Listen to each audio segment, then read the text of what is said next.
The snow continued to fall as Kaito and Aiko stood in the courtyard, their breath visible in the frigid air.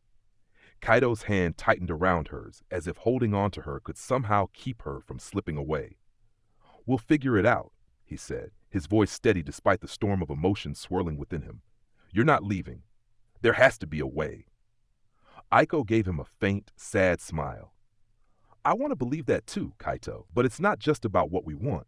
My parents, this job means a lot to them. It's what they've been working toward for years." "But what about you? What about us?" Kaito asked, his voice rising slightly. "Don't they care about how this affects you?" "They do," Aiko said, her voice soft but firm. "But sometimes it feels like what I want doesn't matter." Kaito clenched his fists, his frustration simmering beneath the surface. "You matter to me." For a moment, Aiko's resolve seemed to waver, and she leaned into him, resting her head against his shoulder. The world around them seemed to fade, leaving only the sound of falling snow and their shared breaths. "I'm scared, Kaito," she whispered. "I'm scared of losing everything." "You're not going to lose me," Kaito said, his voice resolute. "No matter what happens, I'm not going anywhere." Aiko closed her eyes, letting his words wash over her, but the uncertainty in her heart remained. The next day, Aiko gathered their friend group on the rooftop during lunch. The air was heavy with anticipation as everyone sensed the gravity of her expression. "What's going on, Aiko?" Karin asked, her usual bubbly demeanor replaced with concern. Aiko hesitated, her eyes flicking to Kaito before she spoke. "My family, we're moving, after the new year." The silence that followed was deafening. Karin's eyes widened in shock, Rika's calm composure cracked as she frowned, and Ren leaned against the railing, his smirk replaced with a rare seriousness. "No way," Karin said, shaking her head. "You can't just leave." Rika nodded. "Isn't there something you can do? I've been trying to think of something, but—" Aiko's voice wavered, and she glanced down. "I don't know if there's a way." Ren crossed his arms, his eyes narrowing. "And you're just going to go along with it?" "It's not like I have a choice," Aiko said, her voice defensive. "This is my parents'-say decision, not mine." Karin looked to Kaito, her voice pleading. "Kaito, you can't let this happen, right?" Kaito's jaw tightened, his gaze fixed on Aiko. "I'm not giving up," he said firmly. "We'll figure this out." Aiko's eyes met his, a flicker of hope in their depths, but that hope was tempered by the reality looming over them. Hana, who had been quiet until now, finally spoke. "This isn't fair to anyone," she said, her voice steady but laced with emotion. "Especially Kaito." Aiko flinched, guilt flashing across her face. "You think I don't know that?" Hana hesitated, then softened. "I'm just saying, don't let this tear you apart." That evening, Kaito sat on his bed, staring at his phone. He had typed and deleted countless messages to Aiko, unsure of what to say. Finally, he settled on something simple. "Are you okay?" Aiko's reply came almost instantly. "Aiko, not really. Can you talk?" Within minutes, they were on the phone. Aiko's voice was quiet, almost fragile. "I'm sorry, Kaito. I hate that this is happening." "It's not your fault," Kaito said, his voice gentle. "But we're not giving up, okay? I don't care what it takes." Aiko didn't respond right away, and the silence stretched between them. Finally, she spoke. What if it's better to just let go? To make it easier for everyone?" "No," Kaito said firmly. "That's not an option. We've been through too much to give up now." "But what if we don't have a choice?" Aiko asked, her voice breaking. "What if no matter what we do, it's not enough?" "Then we fight anyway," Kaito said, his determination unshakable. "Because you're worth it." Aiko's breath hitched, and for a moment, Kaito thought she might cry. But when she spoke again, her voice was steadier. "Thank you, Kaito, for believing in me. In us." The days that followed were filled with a mix of quiet moments and rising tensions. Kaito became more proactive, spending every possible moment with Aiko and brainstorming ways to change her parents' minds. He couldn't sit idly by. He had to try everything to make her stay. Every conversation with Aiko seemed to carry a weight, both heavy with the fear of the inevitable and filled with their mutual determination to find a solution. Meanwhile, Hana and Takeshi grew more distant from the group, their plans brewing in the background. They became more secretive, speaking in hushed tones and exchanging looks that Kaito couldn't decipher. Their presence cast a shadow over the group, but for now, Kaito couldn't afford to focus on them. Ren, Karin, and Rika worked behind the scenes to support Kaito and Aiko, often intercepting Hana and Takeshi's attempts to stir trouble. They kept the peace as best as they could, helping the couple navigate the increasingly complex situation. Despite their best efforts, the weight of Aiko's impending move hung over everyone, casting a shadow on even the happiest moments. They spent time together in silence, sometimes just savoring the comfort of each other's company, knowing that time was running out. Winter break loomed on the horizon, and with it, the reality of Aiko's departure drew closer. The closer they got to the new year, the more palpable the tension became. But Kaito refused to let go of hope. He knew that the road ahead wouldn't be easy, but he was determined to fight for the girl who had changed his life, to find a way to rewrite their future together. The first Monday after Aiko's announcement felt heavier than any school day Kaito could remember. Snow still blanketed the streets, crunching underfoot as students made their way to class. The cold winter air seemed to seep into his bones, but it was nothing compared to the heaviness in his chest. Each step he took felt like it brought him closer to something he wasn't ready to face. Kaito walked with Ren, his thoughts a tangled mess of plans, doubts, and determination. He was doing everything he could think of, yet every solution seemed to slip through his fingers. What could he possibly do to keep Aiko here? What if he failed? Ren, noticing his friend's furrowed brow, broke the silence. "You've been quiet lately, even for you," Kaito sighed, his breath visible in the frigid air. "I'm trying to figure out what to do. There has to be something. I just don't know what yet." Ren smirked faintly. "You're acting like the guy who has to solve the final boss puzzle. But honestly, I'm glad you're trying. Aiko needs that." Kaito nodded, his resolve hardening. "I don't want her to feel like she's alone in this. I want to show her that staying here is worth fighting for." Ren patted Kaito on the shoulder. "Good, because if you're giving up, then what's the point? Don't let Hana or anyone else get in your head." Kaito frowned, unsure where Ren was going with that. "What do you mean, Hana?" Ren hesitated, his smirk fading slightly as he glanced ahead. "Let's just say she's not thrilled about you bending over backward for Aiko. But don't worry, I'll keep an eye on her." Before Kaito could press further, they arrived at the school gates, where Karin and Rika were waiting. The rest of the day would be a blur of distractions, but in the back of his mind, Kaito knew the battle for Aiko's future was just beginning, and he wasn't going to back down. Aiko was already at her locker when Kaito entered the hallway. Her pink ponytail stood out against the sea of dark coats, but it was the wariness in her eyes that caught Kaito's attention. "Morning," he greeted softly, stepping beside her. Aiko's lips curved into a small smile, but it didn't quite reach her eyes. "Morning, Kaito." "You didn't text me last night," he said, keeping his voice low. "Sorry," she murmured, looking down at her hands. "I didn't know what to say." "You don't have to figure this out alone, you know," Kaito said, his tone firm but gentle. "We're in this together." Aiko's gaze flicked to him, and for a moment her mask of composure cracked. "I know, it's just hard." Before Kaito could respond, Karin and Rika approached, their cheerful energy cutting through the tension. "Morning, lovebirds," Karin chirped, holding 2 steaming cups of coffee. She handed one to Aiko. "You look like you need this." "Thanks," Aiko said, her smile softening. "You're a lifesaver." Karin grinned. "Always. So what's the plan for today? Anything fun?" Rika glanced at Kaito, her expression thoughtful. "You look like you're on a mission." Kaito straightened, glancing at Aiko. "Actually, I am. I've been thinking about how to handle this situation, and I have some ideas."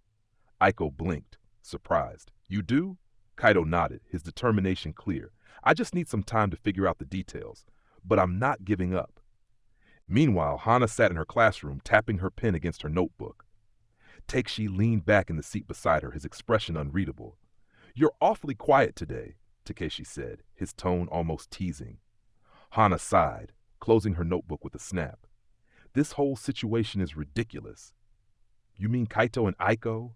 Takeshi asked knowingly. "Of course," Hana said, crossing her arms. "He's so focused on her that he doesn't see what's happening around him. It's like he's blind to everything else." Takeshi smirked.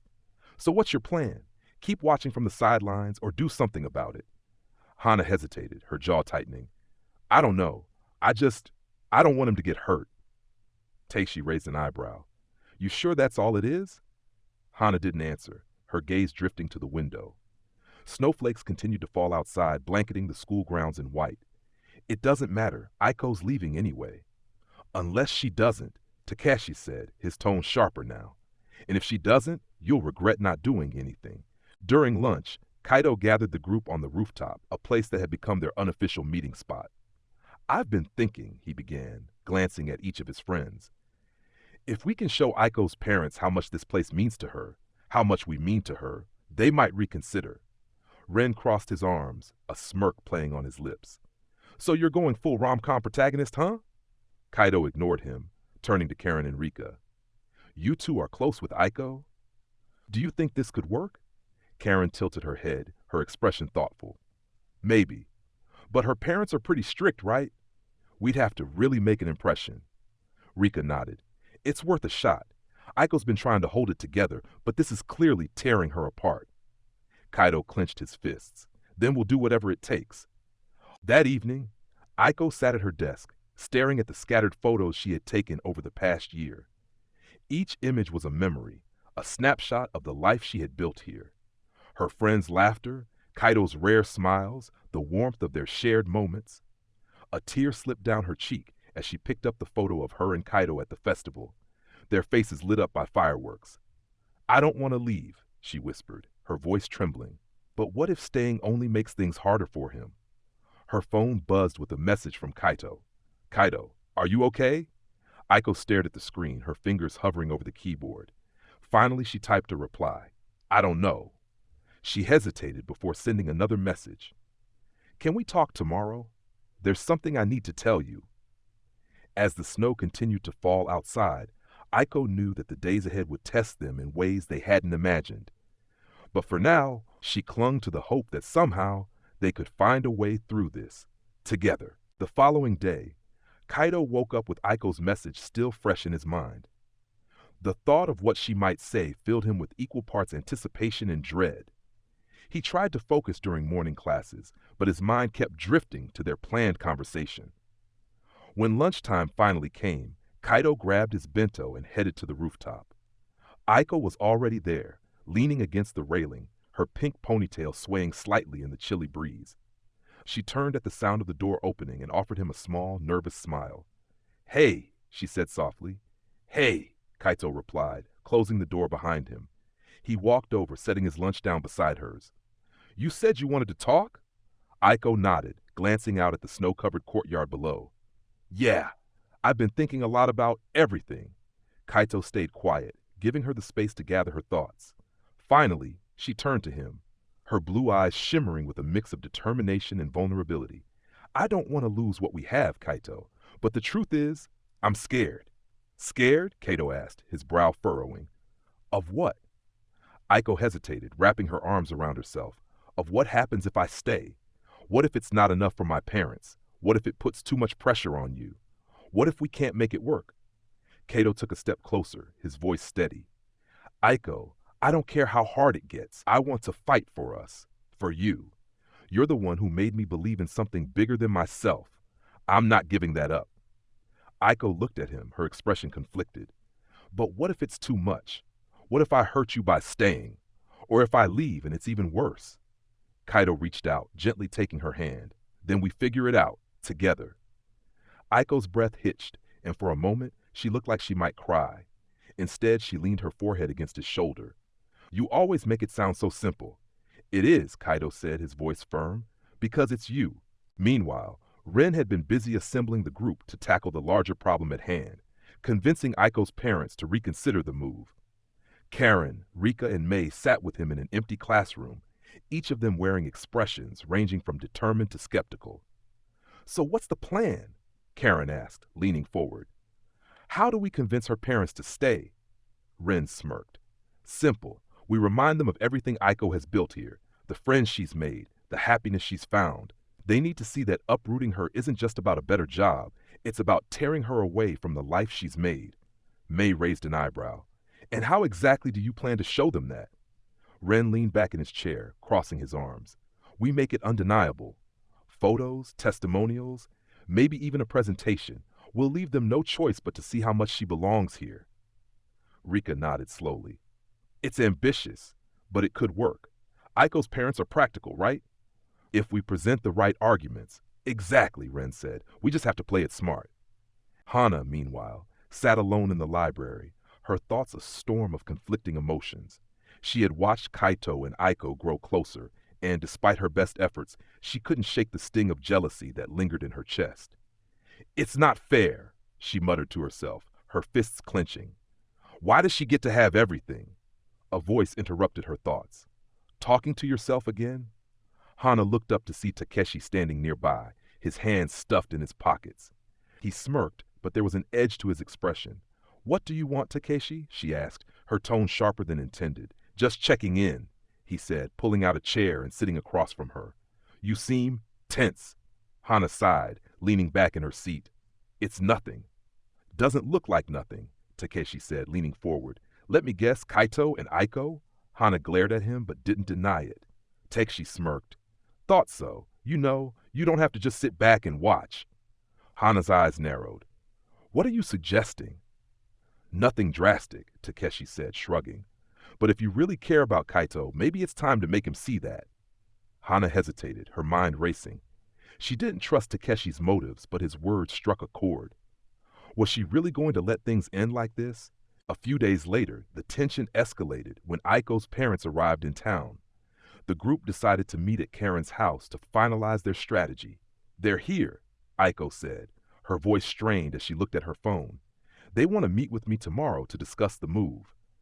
Then we're running out of time, Ren said, his tone serious. We need to make our case before they finalize anything. Aiko glanced at Kaito, her expression a mix of hope and fear. Do you really think this can work? Kaito nodded, his determination unwavering. It has to. The next afternoon, Kaito, Aiko, and Ren stood outside the modest hotel where Aiko's parents were staying. The air was biting, snowflakes drifting lazily around them as Aiko adjusted her scarf nervously. You don't have to come, she said, glancing at Kaito and Ren. Yes, we do, Kaito said firmly. We're in this together. Ren nodded, his usual smirk replaced with a calm, supportive expression. Besides, who's better at talking people into things than me? Aiko gave them both a small, grateful smile before leading the way inside. Aiko's parents, Mr. and Mrs. Shimizu, were seated in the hotel lobby, their demeanor polished and composed. Mr. Shimizu, a tall man with neatly combed black hair, stood as they approached, offering a polite bow. Mrs. Shimizu, a refined woman with Aiko's bright blue eyes, smiled warmly but curiously at the group. Ah, Aiko, Mr. Shimizu said, you brought friends. These are my classmates, Aiko said, gesturing to Kaito and Ren. Kaito and Ren. They're important to me. Kaito bowed deeply. It's an honor to meet you, Mr. and Mrs. Shimizu. Ren followed suit, his usual charm dialed down into respectful politeness. Thank you for taking the time to meet us. Mrs. Shimizu tilted her head slightly, her gaze flicking between Aiko and Kaito. Aiko's mentioned you before. It's nice to finally put faces to the names. Aiko flushed slightly, glancing at Kaito, who stood straighter under Mrs. Shimizu's scrutiny. The tension in the room was palpable as Mr. Shimizu studied Ren with a calculating gaze. He didn't speak for a moment, letting the weight of Ren's words hang in the air. Aiko's heart was pounding in her chest, but she kept her gaze steady, hoping her parents could understand the depth of her feelings. Finally, Mr. Shimizu spoke, his voice measured but firm. This isn't a matter of asking Aiko what she wants in the moment, Ren. It's about setting her up for a future we believe is better for her. Ren, unfazed, held Mr. Shimizu's gaze. I get that. But don't you think Aiko deserves a say in her future? She's the one who will have to live with it, not just follow along with someone else's vision. Aiko's breath hitched, and she glanced at Kaito. His eyes were fixed on her, his support unwavering. She could feel his silent promise that whatever happened, they'd face it together. Mrs. Shimizu, who had been quiet for a while, finally spoke. We're not blind to Aiko's happiness here, but you all must understand, this job, this chance for us, is something we've worked hard for. Aiko has a future here too, but sometimes we must make difficult choices. Kaito leaned in, his voice calm but firm. What if Aiko's future here could be just as good, if not better? She's already building something important. Moving her now, it's not just a change of location, it's changing everything she's worked for. Mr. Shimizu's gaze softened slightly, but he didn't back down. We're just trying to give her the best we can. We thought this would be good for the family. I get that, Aiko said quietly, finally speaking up after a long silence. But what about my happiness? Don't I get a say in this too? There was a pause, and the room seemed to quiet for a moment as Aiko's words settled. Mrs. Shimizu's gaze shifted between her and her husband. Mr. Shimizu looked away, his brow furrowed in thought. It was the first time in the conversation that Aiko felt like she had a chance. I'm not saying this is easy, Aiko continued, her voice steady but emotional, but there's so much here I can't just leave behind. My life, my friends, Kaito. She glanced at Kaito, her eyes softening. I'm not ready to give it all up. Mr. Shimizu's gaze softened, and after a long silence he spoke again, his voice quieter. Aiko, we just want what's best for you. We thought this move was that. I know, Aiko whispered, her hands shaking slightly, but it's not what I want. The weight of the conversation hung in the air, but for the first time, Aiko felt like she had a chance to speak her truth. Aiko exhaled, a mixture of relief and anxiety flooding through her. She didn't know if it would change anything, but she had said what she needed to say, and that was enough for now. Thank you, she said softly, her voice still trembling but steady. I just needed you to hear me. Mr. Shimizu nodded, though his expression remained unreadable. We'll take everything into account, Aiko. We're not making this decision lightly, but we are trying to make the right choice for all of us. Aiko glanced at Kaito, her heart swelling with gratitude. He gave her a reassuring nod, his eyes soft but full of unwavering support. This fight wasn't over, but they had made progress. Ren, who had remained silent for most of the exchange, now spoke up with his usual calm demeanor. I know you both care about Aiko, but it's also important to think about her future, her happiness. She's not just a part of your family, she's an individual with dreams and desires. Mrs. Shimizu turned her gaze to Ren, her expression softening just slightly. We understand that.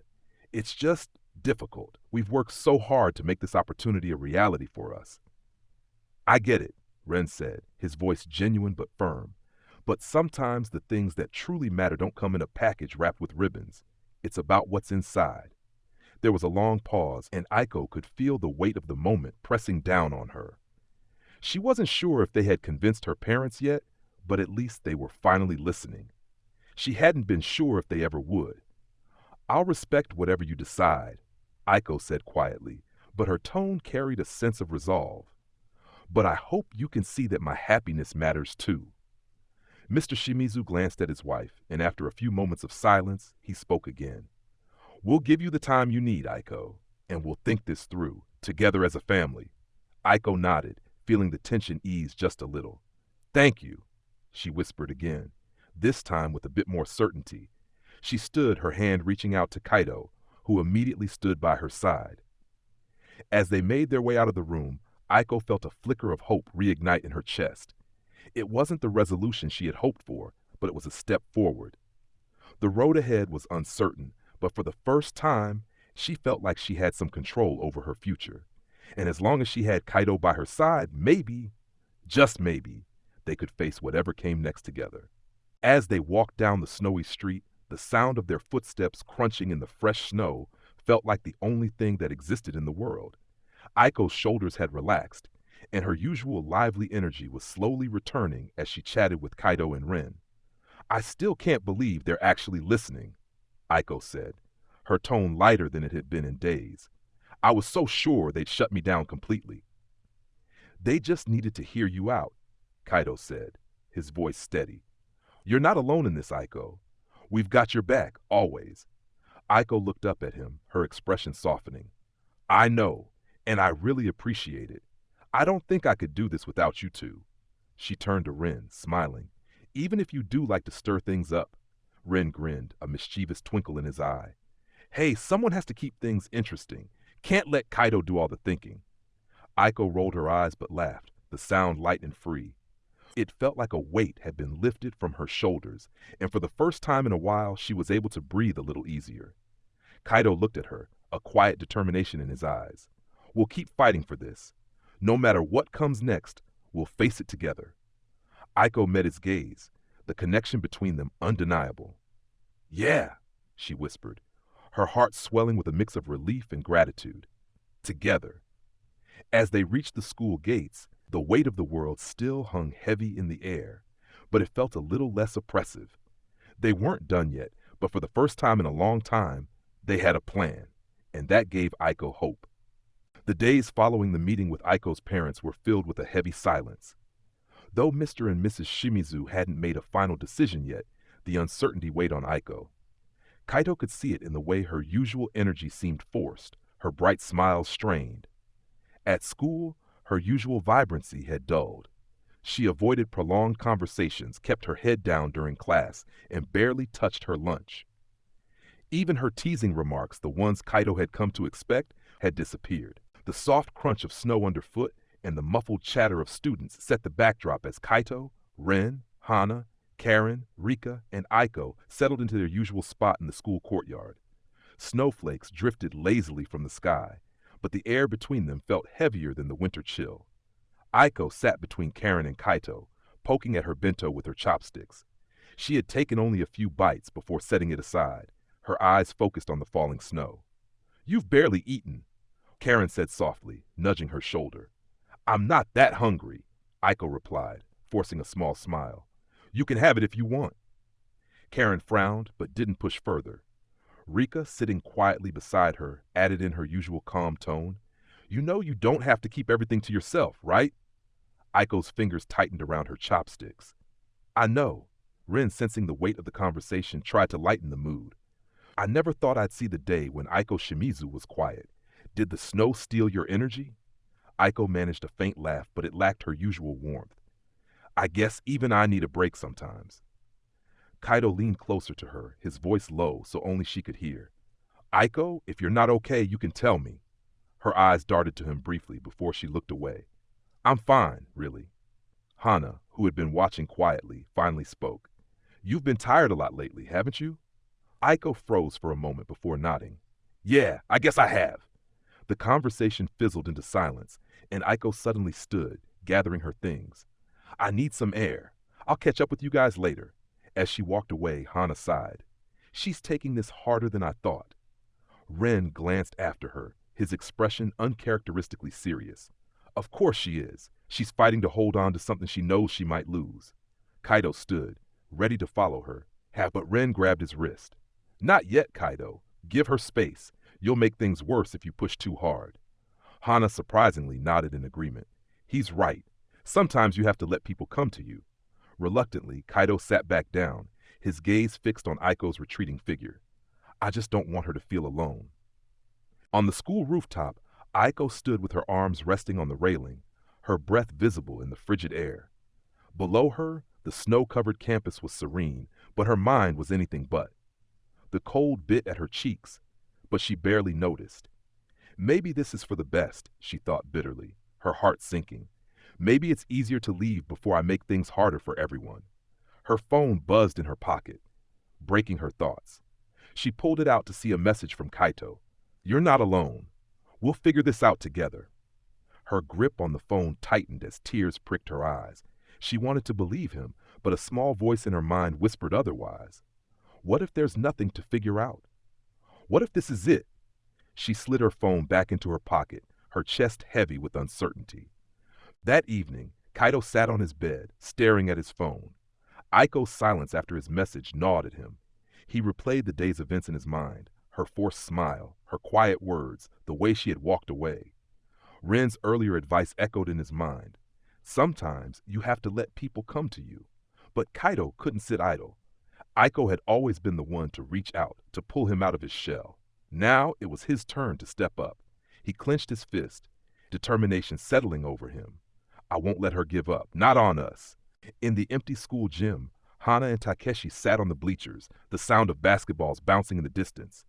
Hana rested her chin on her hand, her eyes distant. "She's falling apart," Hana said softly, her tone more reflective than judgmental. Takeshi shrugged, leaning back casually. "It's not our problem. Moving away is just life." Hana frowned. "It's not that simple. She's not just leaving. She's trying to hold on to something she knows she'll lose." "And Kaito?" Takeshi asked, smirking. "Still clinging to that fantasy?" Hana hesitated, her voice quiet. I don't know. Maybe it's not about him anymore. Maybe it's about figuring out what I'm supposed to do. Takeshi raised an eyebrow. That sounds like you're giving up. Maybe I am, she admitted, her gaze dropping to the floor. But I'm not giving up on being his friend. Sure. The next morning, Karen and Rika found Aiko sitting alone in the library. Her head rested on her folded arms, and the usually vibrant girl looked smaller, more fragile. Karen plopped down beside her, resting her chin on Aiko's shoulder. Okay, what's wrong? Aiko didn't look up. Nothing. Liar, Karen said bluntly. You're not yourself. Rika, sitting across from them, folded her hands neatly on the table. It's okay to admit you're struggling, Aiko. Aiko's shoulders trembled slightly. I don't know what to do. It feels like everything's slipping away. Karen hugged her tightly, her voice soft but firm. Then let us help you hold on to it. You're not alone, Rika added gently. You've got us. Tears welled in Aiko's eyes, and she finally lifted her head to look at them. Thank you. I don't know what I'd do without you. As the week progressed, the tension between Aiko and Kaito became more apparent. Their usual walks to school were filled with silence, and the comfortable ease they had shared felt strained under the weight of the impending move. One evening, as they walked home together in the snow, Aiko stopped abruptly. Kaito, what if this is too much? He turned to her, confused. What do you mean? She hesitated, her hands trembling. What if we're just making it harder on ourselves? What if we should start letting go now? Kaito's heart clenched, but he shook his head. No, I'm not letting go, Aiko. Not until there's no other choice. Her voice cracked as she looked away. But what if there is no other choice? For the first time, Kaito didn't have an answer. They walked the rest of the way in silence, the snow crunching under their feet. The days passed, and the rift between Kaito and Aiko seemed to widen. Though they continued to walk to school together and sit with their friends at lunch, there was a heaviness to their interactions, a subtle awkwardness that hadn't been there before. Kaito tried to ignore it, to push through the discomfort with small gestures like carrying her books or offering her snacks.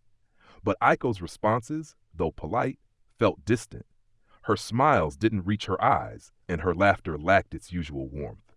It was a quiet afternoon when Kaito found Aiko on the rooftop after school, staring out at the horizon. Her pink ponytail swayed gently in the breeze, but her shoulders were hunched, and her hands gripped the railing tightly. Kaito hesitated before stepping closer. Aiko? She didn't turn around. Hey, Kaito! He moved to stand beside her, his hands resting on the railing. You've been avoiding me. Aiko sighed, her breath visible in the cold air. I haven't been avoiding you. You have, Kaito said softly. Ever since. You told me about the move. Aiko finally turned to face him, her blue eyes filled with guilt. I'm sorry. I don't know how to act around you anymore. What do you mean? Kaito asked, his chest tightening. I feel like everything I do or say is wrong, Aiko admitted. Like I'm just making things harder for both of us. And the closer we get, the harder it'll be when I leave. Kaito's hands clenched into fists. So, what? You think pushing me away is the solution?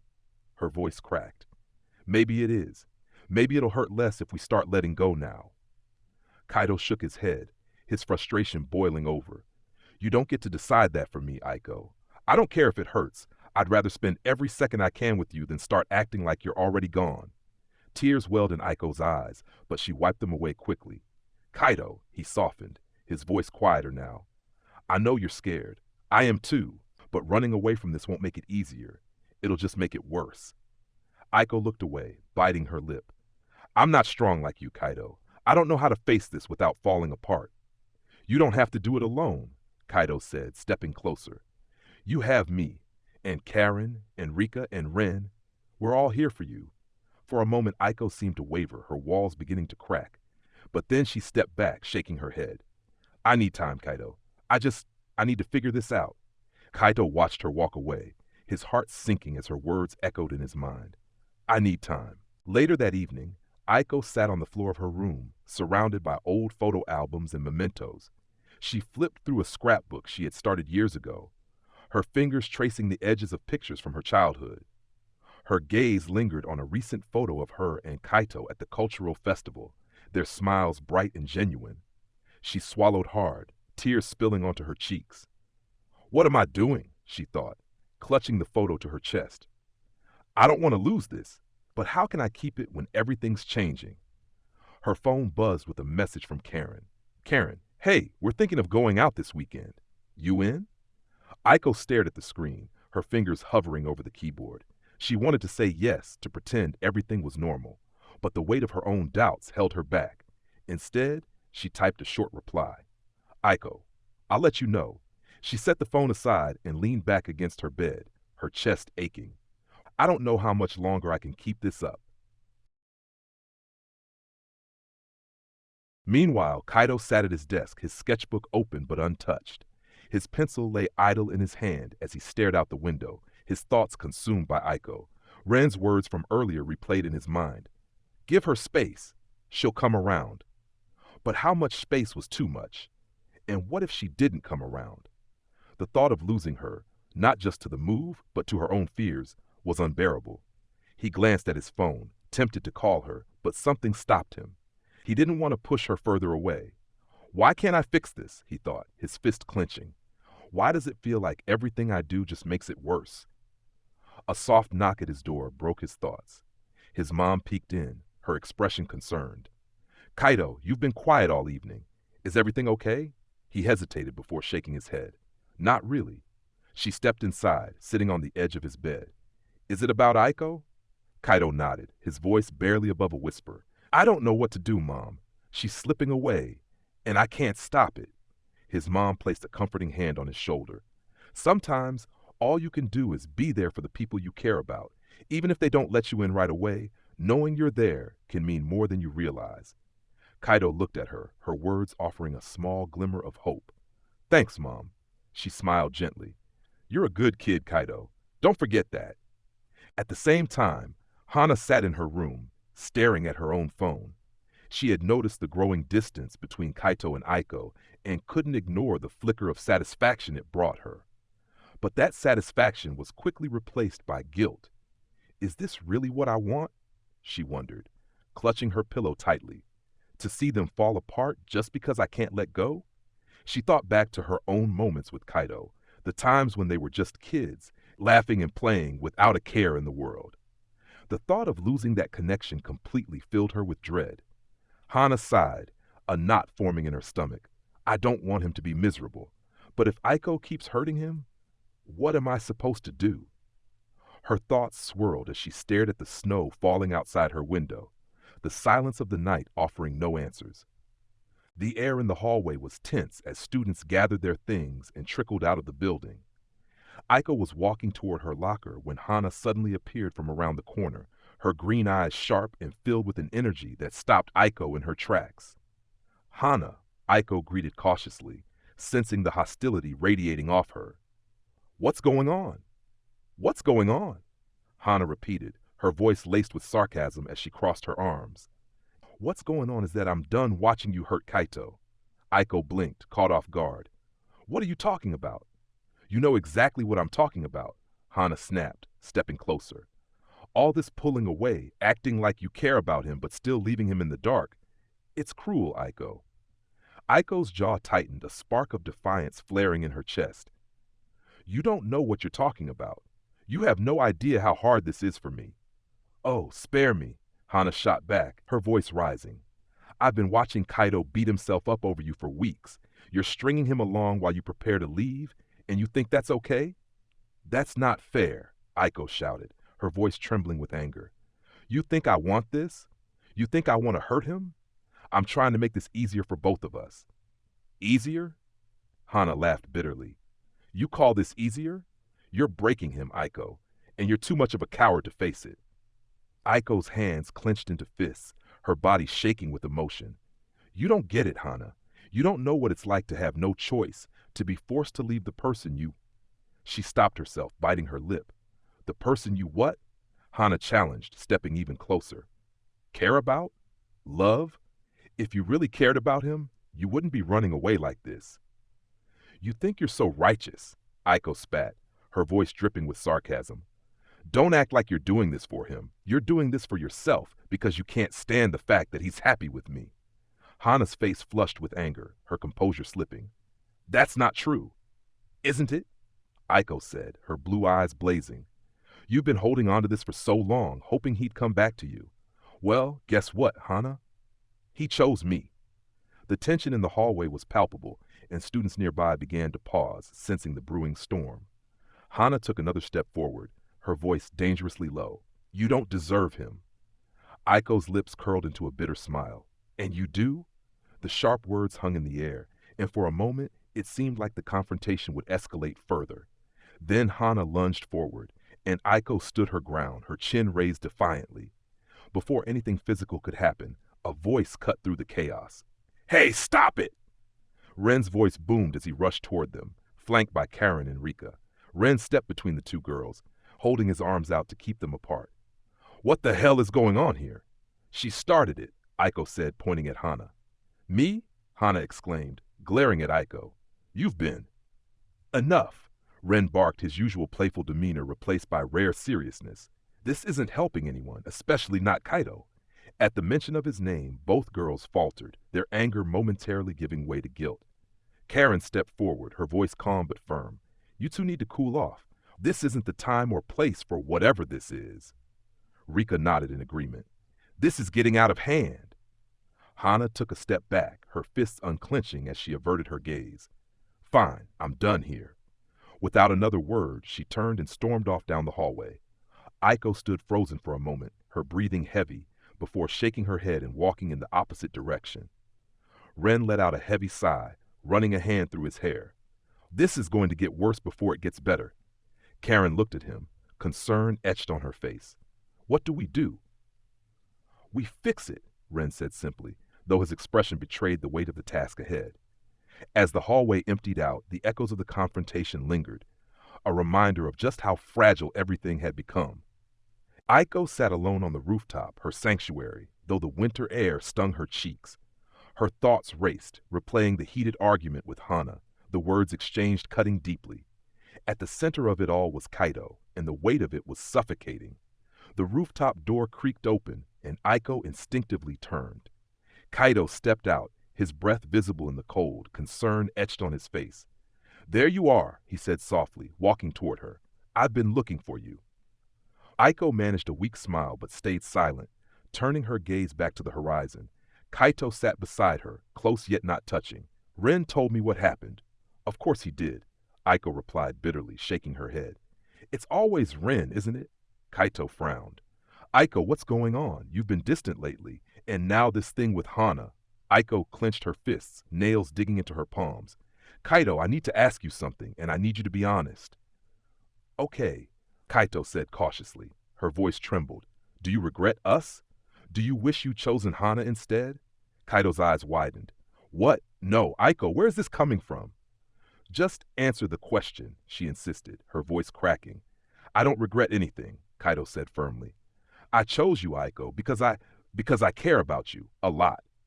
Her heart ached at his words, but her doubts remained. She turned to him, her blue eyes shimmering with tears. But what if I'm not what's best for you? You are, Kaito said, frustration lacing his voice. Why are you even asking me this?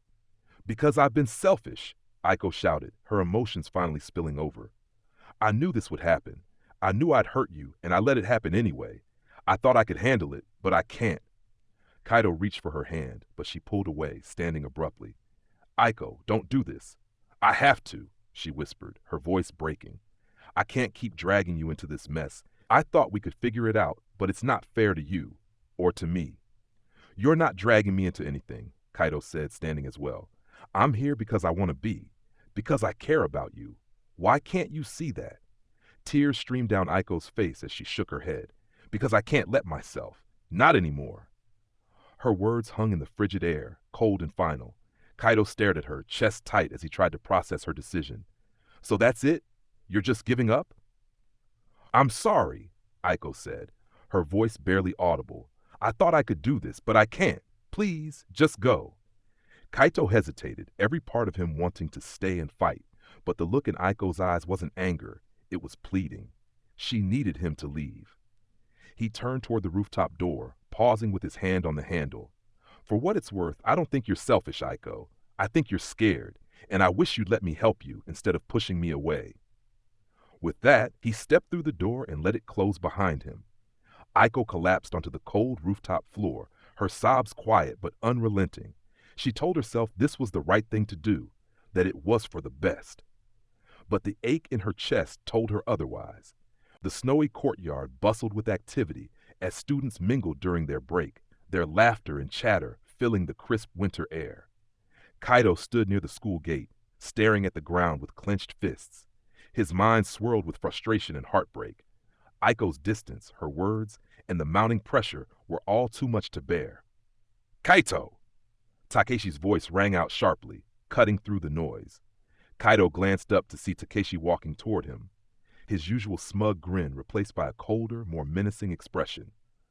"What do you want?" Kaito asked flatly, his patience already worn thin. "We need to talk," Takeshi said, stopping just a few feet away. "I've got nothing to say to you," Kaito muttered, turning to leave. But Takeshi stepped forward, his tone rising. "Oh, I think you do. It's about Aiko." That stopped Kaito in his tracks. He turned back, his eyes narrowing. "What about her?" "She deserves better," Takeshi said firmly, crossing his arms. "Better than you." Kaito's fist tightened at his sides, his nails digging into his palms. "You don't know what you're talking about." "Oh, I know exactly what I'm talking about," Takeshi sneered. "You're holding her back. She's too good for some moody, self-absorbed loser like you." The words hit Kaito like a punch to the gut. He took a step forward, his voice low and trembling. "Say that again." "I said you're pathetic," Takeshi shot back, his voice rising. "She's only sticking around because she feels sorry for you. You think that's love? You're nothing but dead weight to her." Kaito felt something snap inside him. Without thinking, he lunged forward and swung his fist, landing a solid hit on Takeshi's jaw. Takeshi stumbled back, his hand flying to his face as shocked gasps echoed around the courtyard. "You've got a lot of nerve," Takeshi growled, regaining his balance. He charged at Kaito, the two colliding as they exchanged punches. The crowd of students around them began to scatter, some shouting for help while others stood frozen in shock. Hana, Mei, and Rin came running from the other side of the courtyard, their faces pale as they realized what was happening. "Kaito, stop!" Hana yelled, her voice panicked. Rin grabbed her arm before she could run closer. "Don't! If you try to pull him back, you'll get hurt." "But he needs to finish this," Rin interrupted, his voice low but firm. "Let the teachers handle it." Kaito and Takeshi continued their fight, their punches fueled by anger and frustration. Snow kicked up around them as they grappled, neither willing to back down. Suddenly, a loud whistle pierced the air, followed by the commanding voice of a teacher. "Break it up! Now!" Two teachers rushed in, grabbing both boys and pulling them apart. Kaito struggled against their grip, his chest heaving as adrenaline surged. Takeshi wiped blood from the corner of his mouth, glaring at Kaito with unrelenting disdain. "That's enough!" one of the teachers shouted, stepping between them. "You're both coming with us to the office, now!" Kaito didn't resist as he was led away, his fists still trembling at his sides. He caught sight of Hana, Mei, and Rin standing at a distance, their expressions a mixture of worry and disappointment. Later that afternoon, Kaito sat alone in the principal's office, his head bowed as he replayed the fight in his mind. The anger that had driven him earlier now felt hollow, replaced by a deep sense of regret.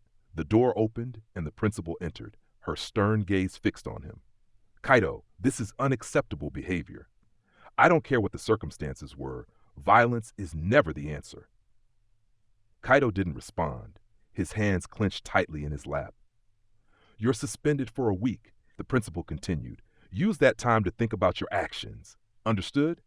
"Yes, ma'am," Kaito said quietly, his voice barely audible. As he left the office, he saw Rin waiting for him in the hallway. Ren's expression was uncharacteristically serious. "You okay?" Ren asked. "No," Kaito admitted, his voice heavy. "I messed up." Ren nodded, walking beside him.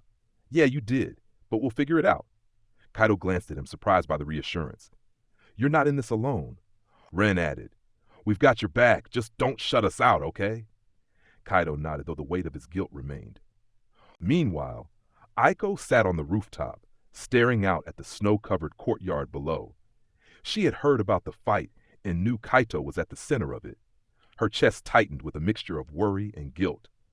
"I told him not to fight for me," she whispered to herself, her breath visible in the cold air. But as much as she tried to convince herself that this was for the best, a part of her couldn't ignore the ache in her heart, the part that wanted to run to Kaito and tell him everything would be okay. She hugged her knees to her chest, her mind replaying every word of their recent conversations, every moment where she had pushed him away. "What am I doing?" Aiko muttered, her voice cracking. "He doesn't deserve this." The rooftop door creaked open, startling her. She turned to see Karen stepping out, a worried look on her face. "Aiko," Karen said gently, sitting beside her. "I figured I'd find you here." Aiko didn't respond right away, her eyes returning to the courtyard. "He got into a fight because of me, didn't he?" Karen hesitated before nodding. "Yeah, but it wasn't just about you. Kaito's been carrying a lot lately." "And I made it worse," Aiko said, her voice trembling. Karen placed a comforting hand on her shoulder. "You're not responsible for his choices, Aiko, but you can't keep bottling everything up. Kaito cares about you more than anything. Don't you think he deserves to know how you really feel?" Aiko bit her lip, tears welling in her eyes. "What if it's too late?" "It's not," Karen said firmly. "But you have to take the first step." Aiko nodded slowly, her resolve hardening. "I'll talk to him." "Good," Karen said, offering her a small smile. "Just be honest, that's all he needs from you." As Karen stood to leave, Aiko stayed behind for a moment longer, the snow continuing to fall around her. She took a deep breath, her heart racing, and whispered to herself, "It's time to stop running."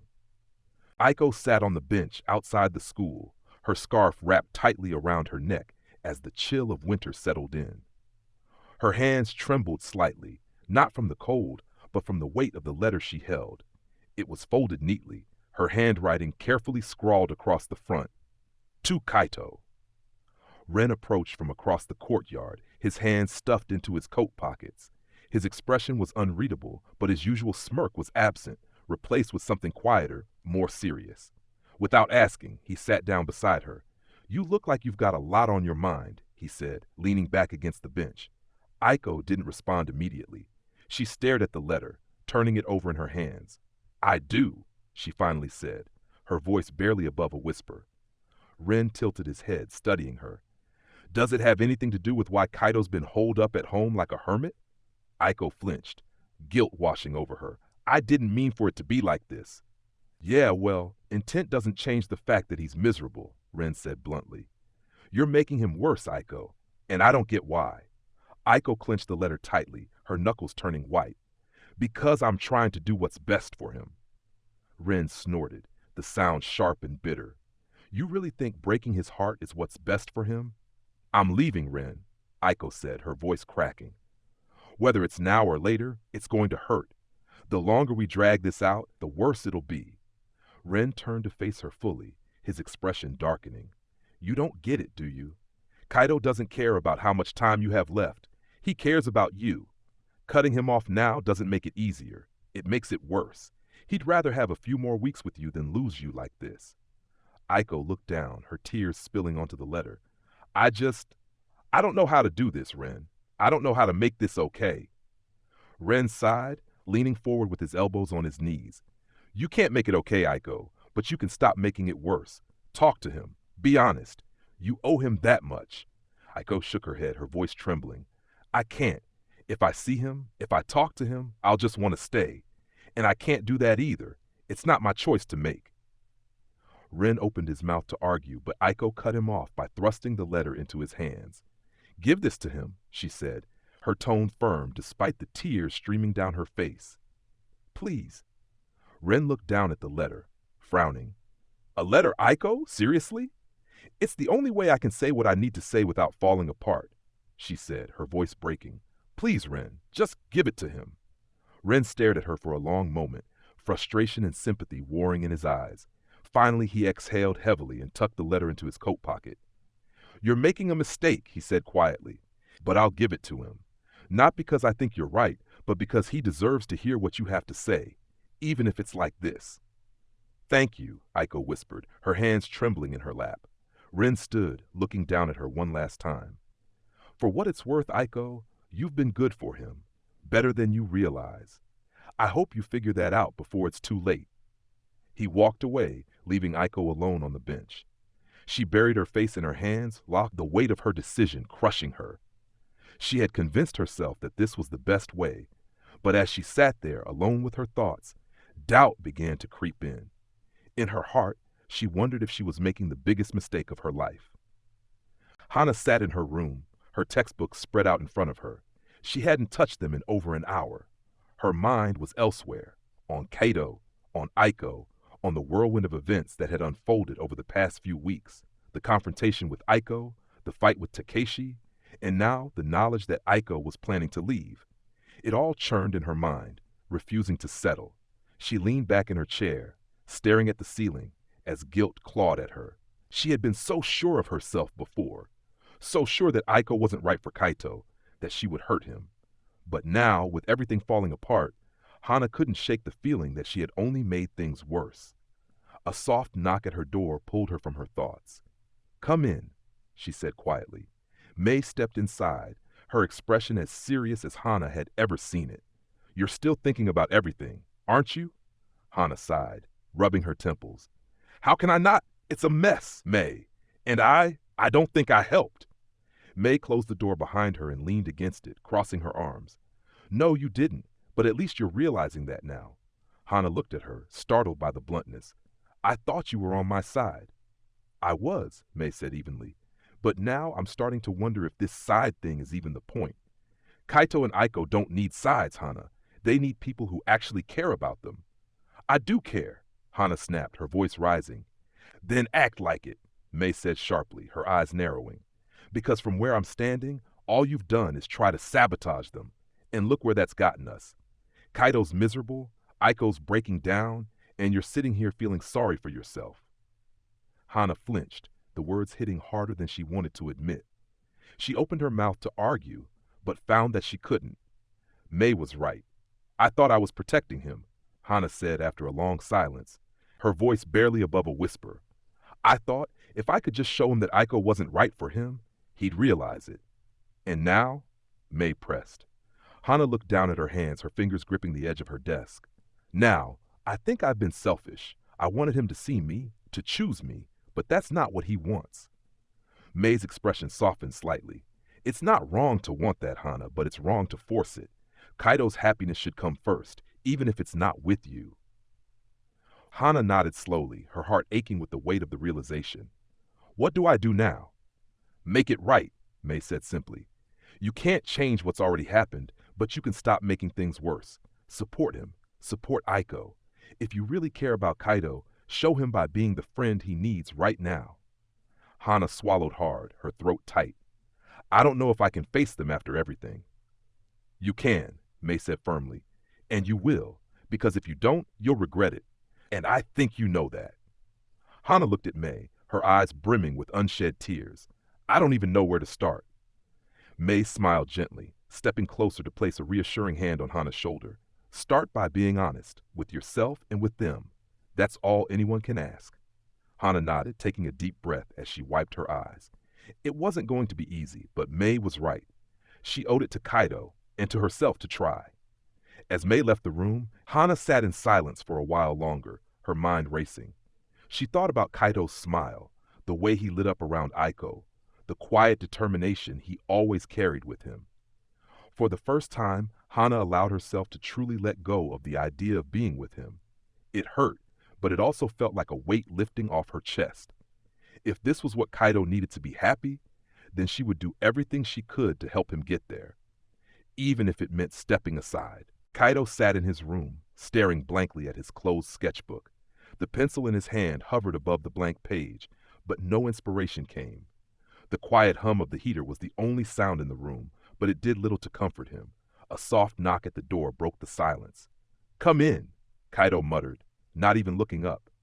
The door creaked open and Ren stepped in, his usual casual grin in place. Behind him, Hana followed, her expression hesitant and unsure. "What are you two doing here?" Kaito asked, trying to muster annoyance but failing.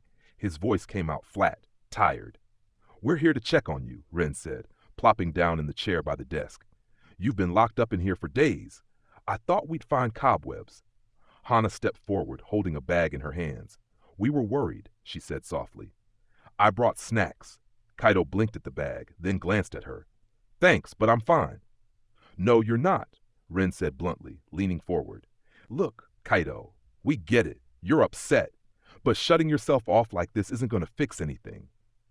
Kaito's hand tightened around the pencil, his knuckles whitening. What am I supposed to do, Ren? Aiko's leaving. She's made it pretty clear there's nothing I can do to change that. Hana exchanged a look with Ren before stepping closer to the bed.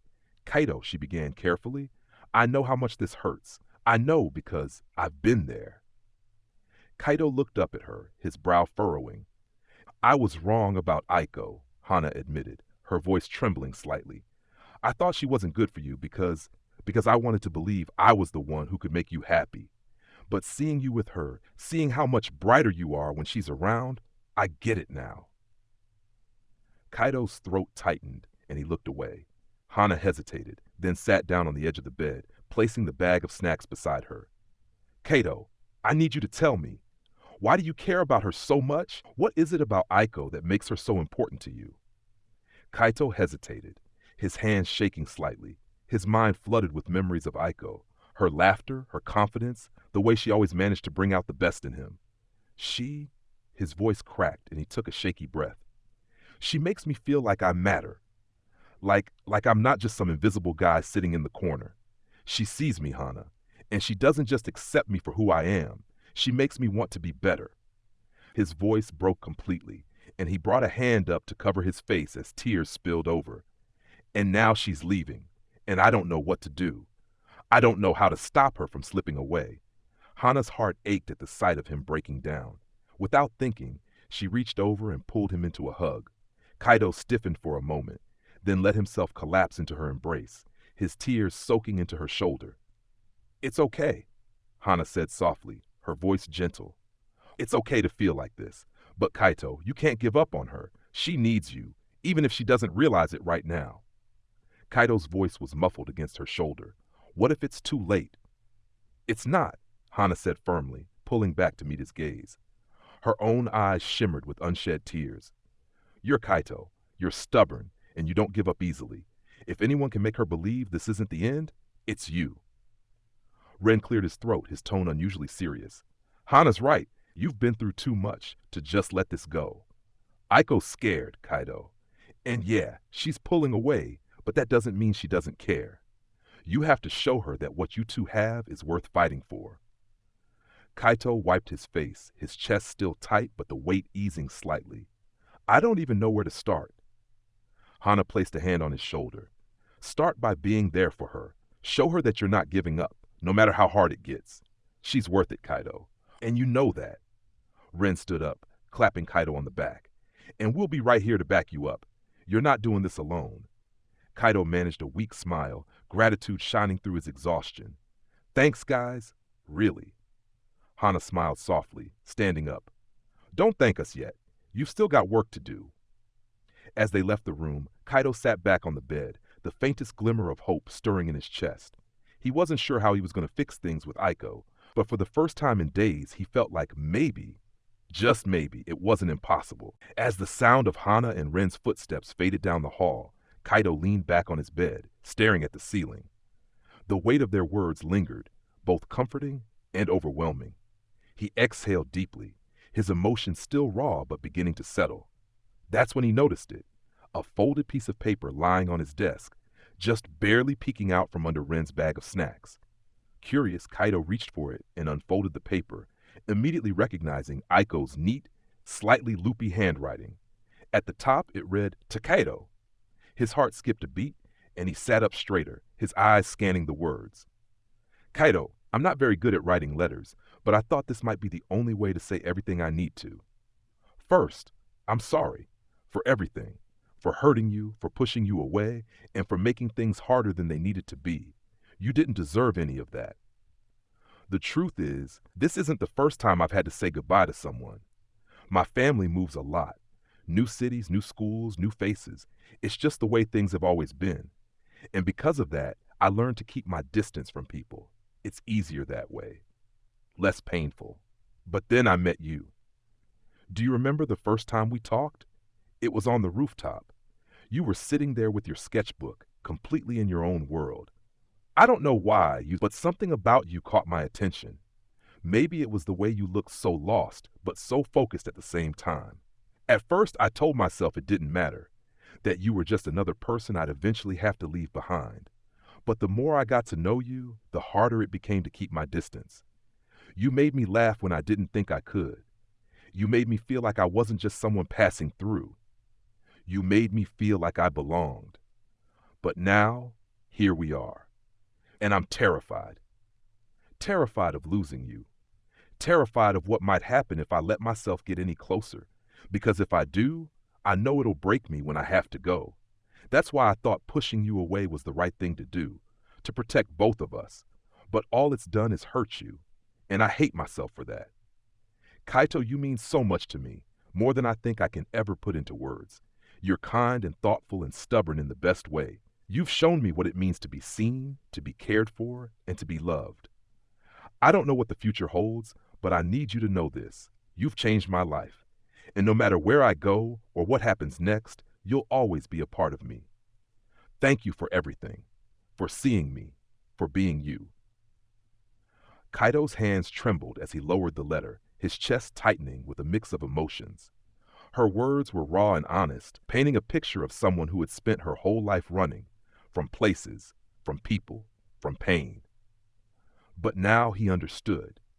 She hadn't pushed him away because she didn't care. She had pushed him away because she cared too much. He clenched the letter tightly, determination surging through him. If Aiko thought this was the end, she was wrong.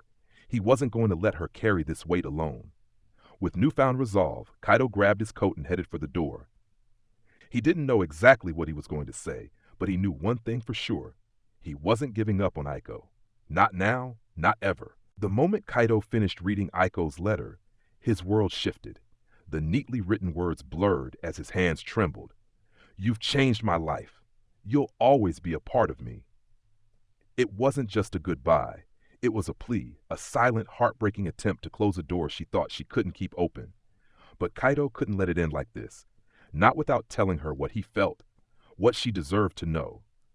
3 words burned on the tip of his tongue, unspoken for too long. He shoved the letter into his pocket and threw on his coat, bolting out of his room. His parents called after him, concern etched in their voices, but he didn't stop. The cold air bit into his skin as he stepped outside, his breath visible in the twilight. Where would she go? Where could she be? Kaito's mind raced as his feet pounded against the snow-covered pavement. The rooftop? The park? Her favorite quiet spots on campus? He thought of all the places Aiko had gone to escape, to think, to hide her emotions behind a mask of strength. His chest tightened as a single thought looped in his mind. I have to find her. I have to tell her. Determined, Kaito pushed forward, the cold wind whipping at his face. The moment Kaito finished reading Aiko's letter, his world shifted. The neatly written words blurred as his hands trembled. You've changed my life. You'll always be a part of me. It wasn't just a goodbye. It was a plea, a silent, heartbreaking attempt to close a door she thought she couldn't keep open. But Kaito couldn't let it end like this. Not without telling her what he felt, what she deserved to know. 3 words burned on the tip of his tongue, unspoken for too long. His parents called after him, concern etched in their voices, but he didn't stop. The cold air bit into his skin as he stepped outside, his breath visible in the twilight. Where would she go? Where could she be? The streets were quiet, the snow crunching under his hurried steps as Kaito ran through the places he knew Aiko might retreat to. The park where she loved to sit under the cherry blossoms in spring, the library's hidden corner where she buried herself in books, or the rooftop where they'd first talked. His chest tightened as the memories of their moments together flooded his mind. He clung to one thought, one truth that propelled him forward. I can't let her face this alone. I need to show her. The winter air stung his cheeks, but he barely noticed. Determined, Kaito quickened his pace, hoping, praying that he would find her before it was too late. The streets were quiet, the snow crunching under his hurried footsteps. His heart raced as he checked the usual places. The park where they had shared quiet moments under the stars. The cafe she loved, where she'd always ordered something sweet and insisted he try it. The school rooftop, where it had all begun. Each place was empty. his calls echoing unanswered into the winter air. He began to panic. What if I'm too late? What if she's already gone? His phone buzzed in his pocket and he pulled it out, his breath hitching in hope. But it wasn't her. Where are you? Are you okay? Kaito ignored it, shoving the phone back. He didn't have time to explain.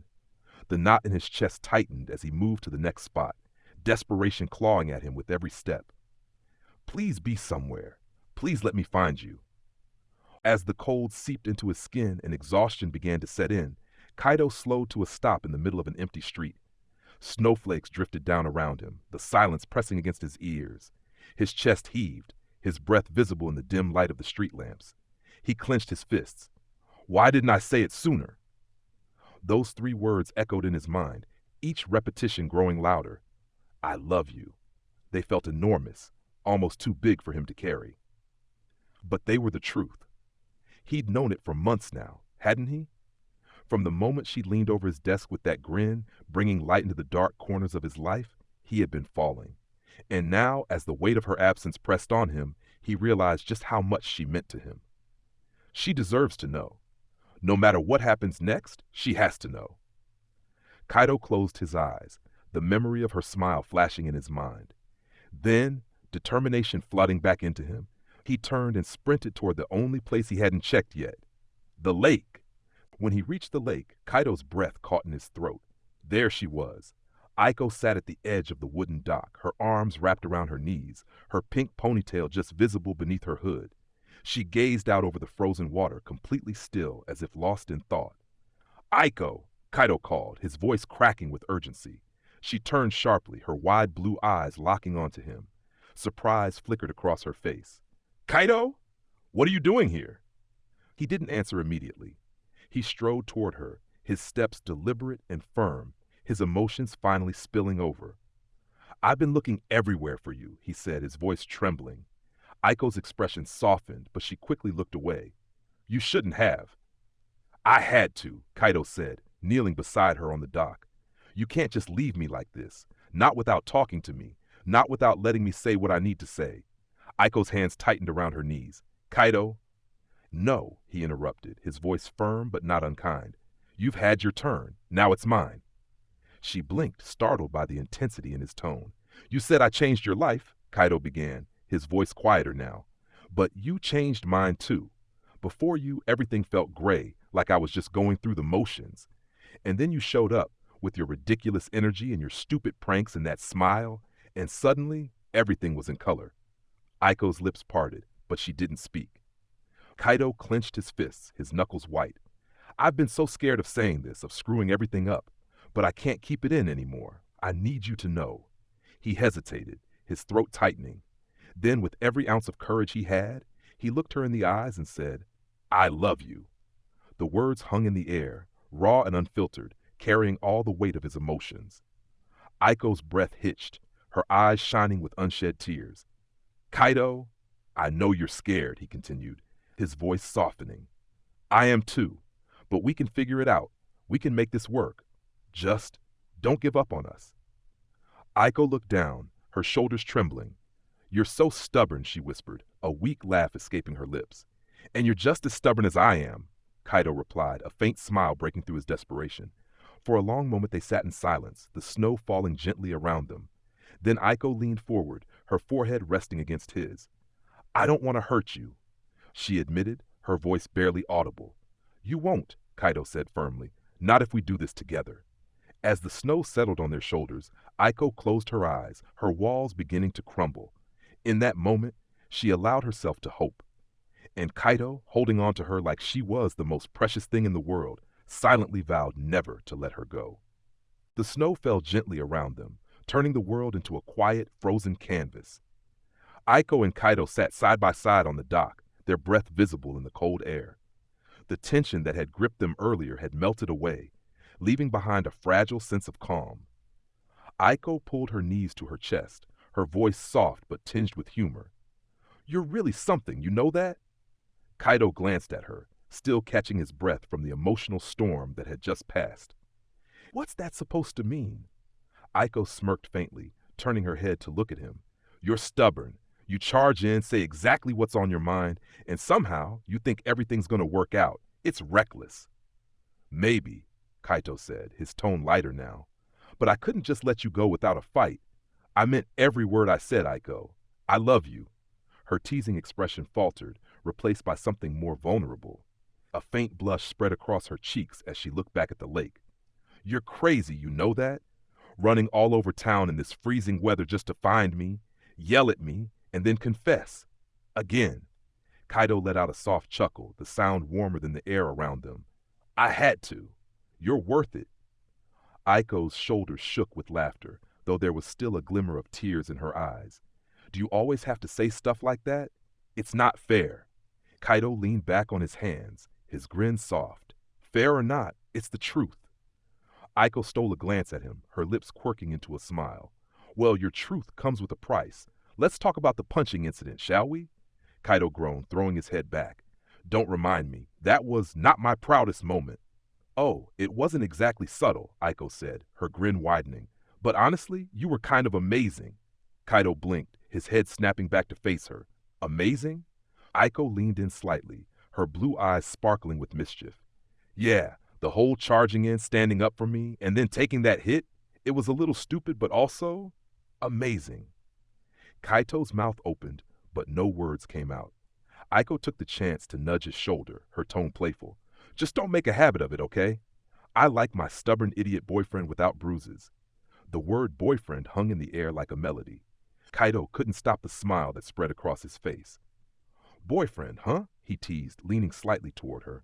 Well, yeah, Aiko said, her voice light but steady. What else would I call the guy who keeps fighting for me like a total maniac? Kaito chuckled, reaching out to take her hand. In that case, I promise no more fights.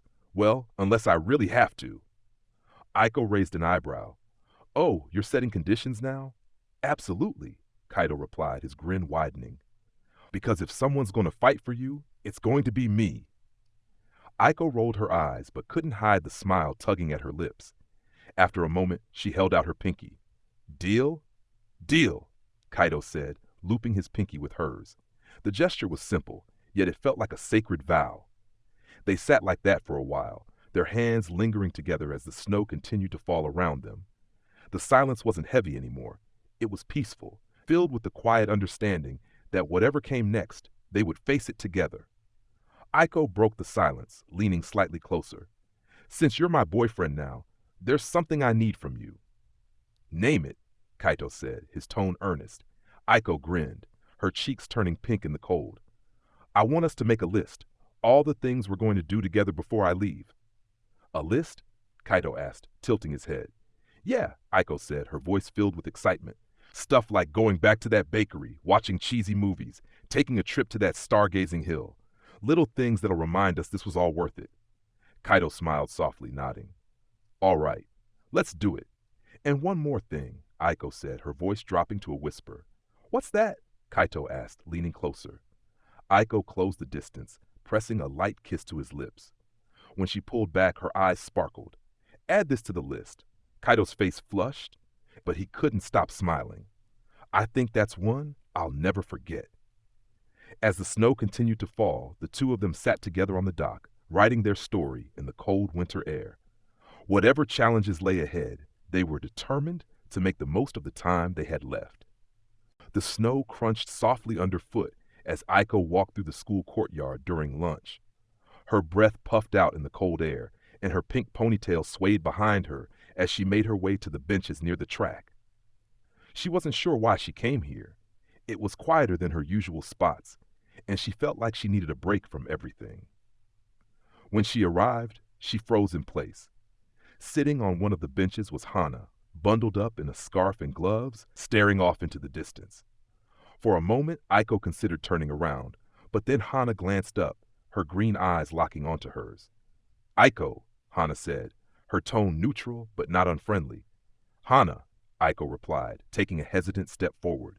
An awkward silence hung between them, the unspoken tension from their past arguments lingering in the air.